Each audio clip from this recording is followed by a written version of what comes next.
Vamos lá, seguinte, Fluminense enfrenta o Flamengo nesse sábado, jogo de ida do Campeonato Carioca. Obviamente tudo chama muito a atenção nossa do que pode acontecer dos dois lados, tanto do nosso lado quanto do lado deles. Tem desfalque do lado deles, tem possibilidades do nosso lado, até um risco do nosso lado. Vou falar tudo isso depois da vinheta.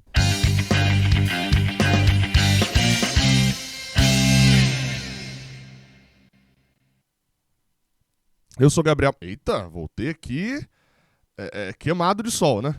Eu sou Gabriel Amaral, sou jornalista por formação, sou tricolor de coração. Vamos embora pra gente poder falar do Fluminense nesse vídeo de hoje. Não esquece de deixar um like aqui embaixo, de se inscrever aqui no canal e também, é claro, de passar aqui embaixo e deixar o seu comentário. Sobre ingressos, que é o grande assunto aí da semana, ingressos pro jogo de ida e pro jogo de volta. Bem, a gente abre falando sobre o jogo de ida. Isso porque abri aqui o site do Flamengo, que é o mandante no jogo de ida, e tem ingressos ainda, eu teria como comprar ingressos para esses setores aí. Eu, sendo sócio do Fluminense, consigo comprar ingressos para o setor oeste. Eu posso selecionar aqui, por exemplo, o setor oeste, vai pedir para eu fazer o login aqui e tal. E posso comprar ingressos para o setor sul também. Então posso comprar ingressos para os dois setores ainda no jogo deste sábado. Se eu for sócio do Fluminense, eu tenho direito a meia entrada no setor sul, né, que é o mesmo preço da norte, eu pagaria R$60, e no setor oeste inferior eu pagaria R$100. Se eu não for sócio, eu pago o valor inteiro, R$200 no setor oeste e 120 no setor sul. Não deixe de comprar, cara, vá no jogo de ida. Vamos lá, tudo que eu tenho elogiado pro jogo de volta, e a gente vai falar aqui também do jogo de volta da questão dos ingressos. Eu até cometi um erro no vídeo de ontem, numa questão que eu errei a confusão. Tô falando isso daqui mais por desencargo de consciência mesmo. Em que eu botei um tweet e o cara, eu falava que era 11 da manhã, mas na verdade era 11 p.m, né? Por algum motivo o meu print não saiu no horário 24 horas, né? E era 11 da noite, mas não mudava nada no argumento ali final da questão de que, sim, o Flamengo abriu com muito mais horas de vantagem no ano passado do que o Fluminense, e o Fluminense abriu com muito mais horas de vantagem nesse ano em relação aos sócios do Flamengo. Mas pegando pela questão dos ingressos, na teoria, assim, os ingressos ainda não estão completamente esgotados, mas se você abre o site do Futebol Card para poder fazer a compra dos ingressos, aparece como disponível ainda setor norte,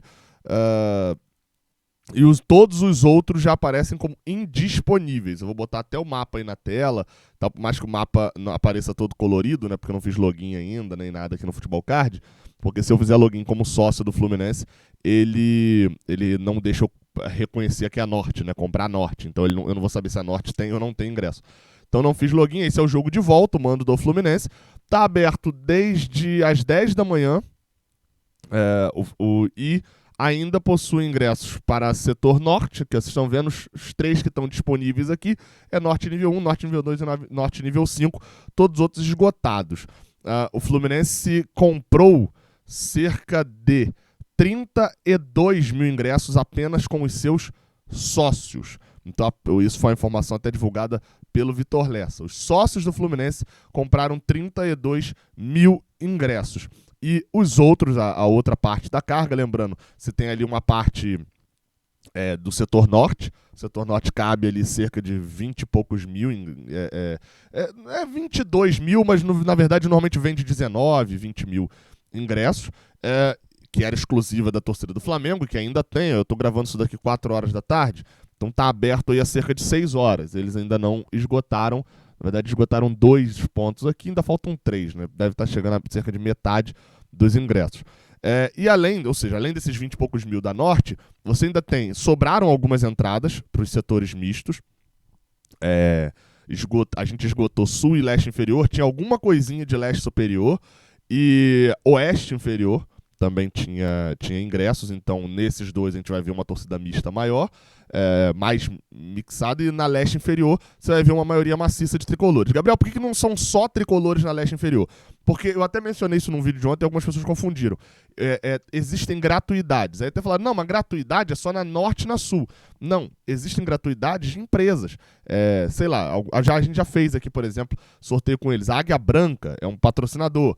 A Águia Branca tem direito a 6 ingressos no setor leste inferior. E aí, dentro dessa lógica, a Águia Branca é parceira do Fluminense. Mas sei lá, a Águia Azul, às vezes, a Urubu Branca, sei lá, é parceira do Flamengo. E aí ela sorteia para torcedores do Flamengo. Então vai ter ali, muito provavelmente vai ficar, tipo, a leste inferior vai ficar um papo de 90-10, 95% de torcedores do Fluminense em relação ao do Flamengo.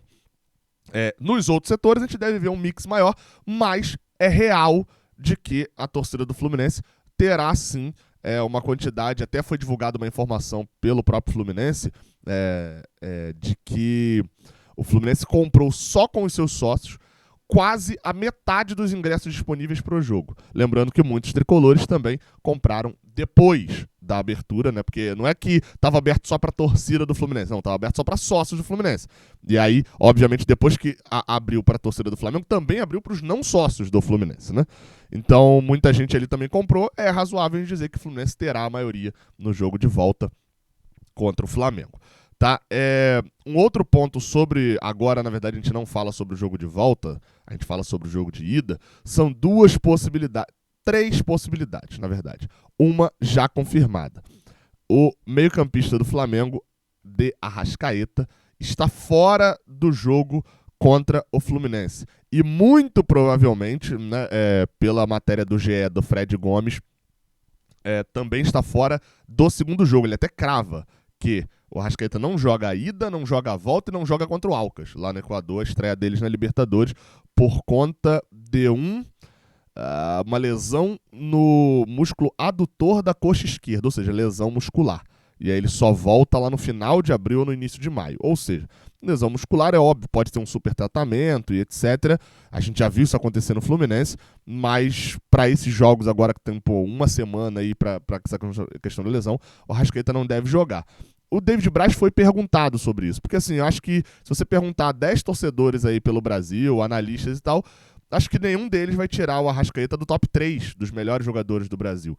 Então, por mais que, obviamente, isso é um problema para o Flamengo, óbvio que se interfere também no Fluminense. O David Braz foi perguntado sobre o Arrascaeta não jogar, e ele respondeu dessa maneira aí.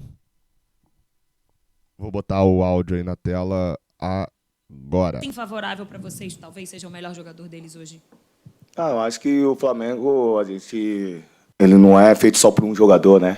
Ainda mais o Flamengo, que ali tem outros jogadores que decidem partidas, né? Decidiram já campeonatos. Então, o Arrascaeta é, sim, um jogador e dá muita qualidade ao time do Flamengo, mas o Flamengo possui outros jogadores e a gente tem que estar ligado com toda a equipe do Flamengo para a gente poder neutralizar e conseguir o nosso objetivo, que é o título. É a verdade hoje, não tem muito para onde correr disso do que o David Braz falou, né? Afinal de contas, Arrascaeta é um dos melhores jogadores, mas não vinha jogando bem, né? O próprio torcedor do Flamengo e os analistas de Flamengo vinham reclamando sobre essa possibilidade ali do Arrascaeta não jogar e de como ele já vinha em baixa, né? Vinha caindo, principalmente por conta da questão física. Não sei exatamente ainda quem vai entrar, isso é mais um papo pra gente falar no pré-jogo, né? Mas outro jogador que também chama a atenção dentro da possibilidade de jogar ou não é Marcelo. E foi, inclusive, a pergunta seguinte ao David Braz sobre Marcelo jogar ou não esse jogo, a opinião dele, se ele joga ou não. David, boa tarde. Igor Doléo, da Band. Queria que você contasse pra gente, vendo os treinos, se você acha que o Marcelo vai jogar, já que há essa grande expectativa. Como tem sido para vocês treinarem ao lado do Marcelo? Já teve algum lance que você falou, caramba, esse cara está aqui com a gente?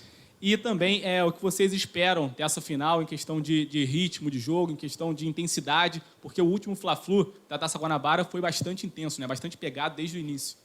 Muito feliz aí de estar agora atuando em clube com o Marcelo. Eu tive a oportunidade de jogar com ele no Sub-20, né? Em 2007, há muito tempo atrás. E agora a gente está podendo estar atuando junto aqui no Fluminense. Estou muito feliz aí com a chegada dele, um jogador que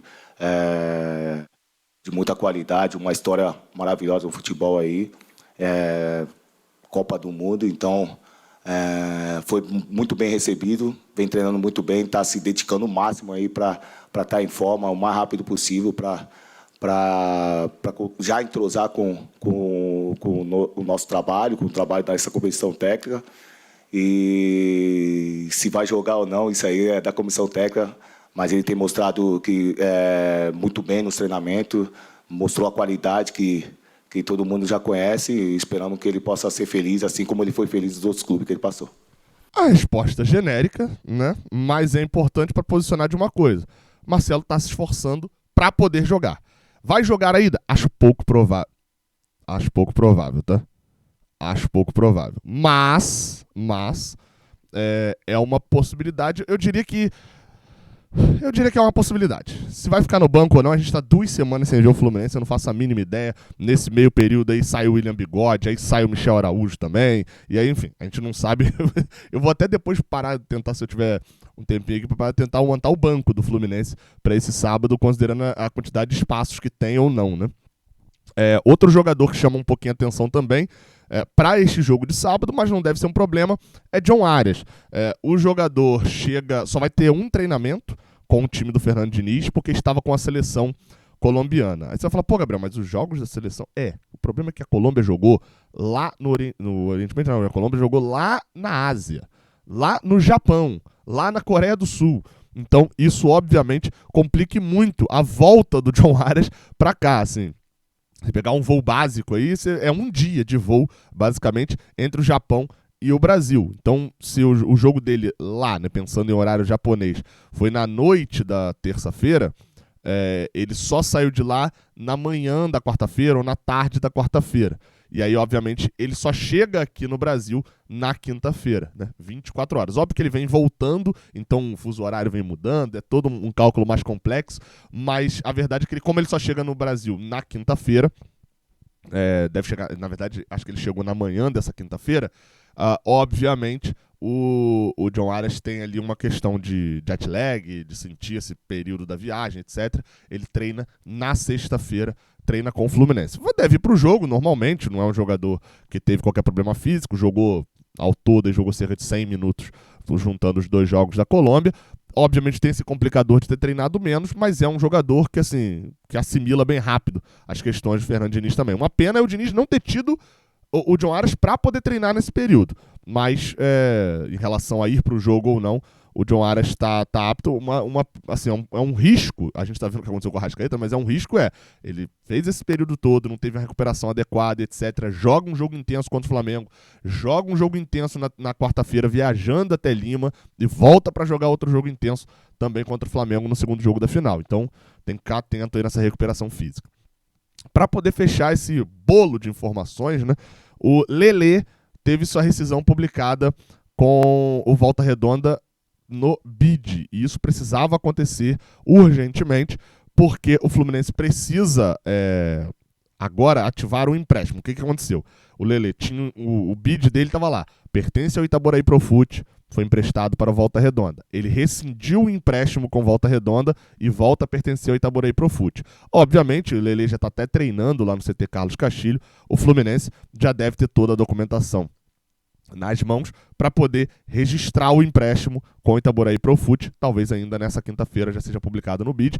E por que precisa disso tão rápido? Ele não pode jogar a final do Campeonato Carioca, mas ele precisa estar na lista, todo regularizado, bonitinho, até amanhã, porque é quando o Fluminense envia a lista de inscritos para a Copa Libertadores. Então amanhã a gente deve falar desse assunto aqui com a publicação dos inscritos do Fluminense para a Copa Libertadores 2023. O Lelê, já estando inscrito, já estando regularizado, pode jogar a estreia lá contra o Sporting Cristal e não tenho dúvida de que será útil nesse período do Fluminense. Tomara que o perfil dele é de ser útil. Tomara que o futebol também seja.